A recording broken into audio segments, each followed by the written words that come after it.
মাওলা, আমি তো গুনাহ করেছি, তোমার দরবারের আসামি। মাওলা, তুমি যদি মাফ করে দাও, আমাকে প্রশ্ন করার কেউ নাই, আমাকে জিজ্ঞেস করারও কেউ নাই, আমাকে আটকানোর কেউ নেই। বান্দা যখন অনুতপ্ত মন নিয়ে বারবার বলতে থাকে, রব্বে করিমের রহমত তাকাইতে থাকে, তাকাতে তাকাইতে এক সময় রব্বে করিম বলে, বান্দারে, তোর বলার ধরনটা পছন্দ হয়েছে, তোর ডাকার ধরনটা পছন্দ হয়েছে, তোর চোখের পানি পছন্দ হয়েছে, তোর বলাটা পছন্দ হয়েছে।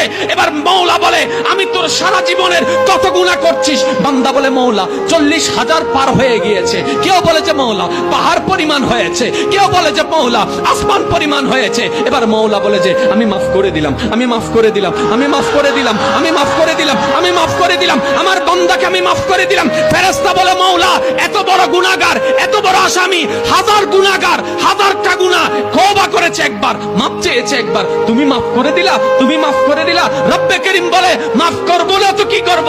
বান্দাটা কার দেখতে হবে না, বান্দাটা কার দেখতে হবে না, সে রহমানের কাছে মাফ চেয়ে যদি মাফ না পাই, তাহলে তো বিশ্বের কাছে মাথা নত হয়ে যাবে।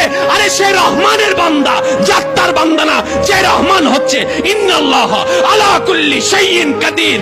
সুবহানাল্লাহ।